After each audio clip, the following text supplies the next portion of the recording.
اللہ सुब्हानहू व तआला कुरान में एक शख्स को एक कुत्ते से कंपेयर करता है, बट जैसा आप सोच रहे हो वैसा बिल्कुल भी नहीं है। तो इब्ने कसीर अपनी तफसीर में लिखते हैं कि मूसा अलैहिस्सलाम के वक्त में एक शख्स रहा करता था जिसका नाम था बलआम। और जब मूसा अलैहिस्सलाम अपनी कौम के साथ में बनी कनान के एरिया में एंटर हुए, जो कि आज का वक्त का सीरिया है, तो मूसा अलैहिस्सलाम को आता हुआ देखकर बलआम के साथ रहने वाले जो थे वो उसके पास आके उससे कहते हैं कि देखो इसे, ये मूसा है अस्सलातु वस्सलाम, इमरान का बेटा, और इसके साथ में बनी इसराइल है। ये चाहता है कि हमें अपनी जमीनों से निकाल दे और हमें कत्ल कर दे और हमें बनी इसराइल से बदल दे ताकि वो हमारी जमीनों पर रह सके। हम तुम्हारे ही लोग हैं और हमारे पास रहने की और कोई जगह नहीं है, और तुम एक ऐसे शख्स हो जिसकी अल्लाह दुआ जरूर कबूल करता है, तो जाओ और जाकर अल्लाह से दुआ मांगो उनके खिलाफ में। बलआम उनको जवाब देता है और कहता है कि तुम पर लानत हो। यहाँ पर मूसा है जो कि अल्लाह के नबी हैं, उनके साथ फरिश्ते हैं और उनके साथ बनी इसराइल है। मैं उनके खिलाफ दुआ कैसे मांग सकता हूँ जबकि हकीकत मुझे पहले से अल्लाह की तरफ से पता है। उसके लोग जवाब में कहते हैं कि हमारे पास और कोई भी जगह नहीं है रहने की, और वो उसको ललचाते रहते हैं, उससे फरमाइशें करते रहते हैं, यहाँ तक कि वो उनके बहकावे में आ जाता है और अपने गधे को उठा के माउंट हुस्बान की तरफ चल पड़ता है। कुछ वक्त पहाड़ पे चढ़ने के बाद में जो उसका गधा होता है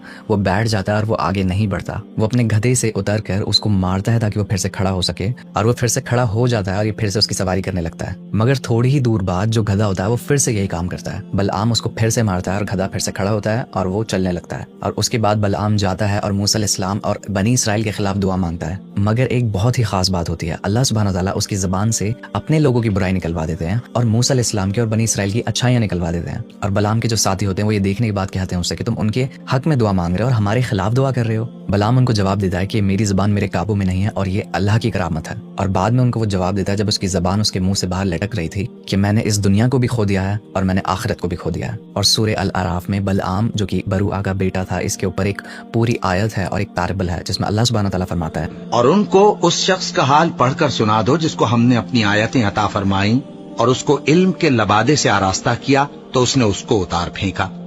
फिर शैतान उसके पीछे लगा तो वो गुमराहों में हो गया, और अगर हम चाहते तो इन आयतों से उसके दर्जे को बुलंद कर देते, मगर वो तो पस्ती की तरफ माइल हो गया और अपनी ख्वाहिश के पीछे चल पड़ा।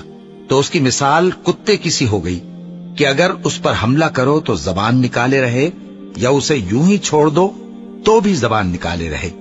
यही मिसाल उन लोगों की है जिन्होंने हमारी आयतों को झुटलाया, तो उनसे ये किस्सा बयान कर दो ताकि वो फिक्र करें। और ये स्टोरी एक परफेक्ट एग्जांपल है इस बात की कि जब हक और सच्चाई तुम्हारे सामने आ जाए मगर तुम जानबूझकर उससे अपना मुंह मोड़ लो, तो जो तुम्हारी हालत है वो जानवरों से भी ज्यादा बदतर हो जाएगी। क्योंकि किसी भी जानवर के पास कोई सलाहियत नहीं होती, काबिलियत नहीं होती कि वो सोच सके या फिर अक्ल से काम ले सके। मगर वो लोग जिन्होंने अल्लाह की आयतों को सच्चा जाना और सच्चा जानने के बाद भी उन्होंने उन आयतों को झुटला दिया, उनकी मिसाल उन जानवरों से भी ज्यादा बुरी है। और इसी बात को अल्लाह सुब्हानहू व तआला कुरान में भी कंफर्म करता है।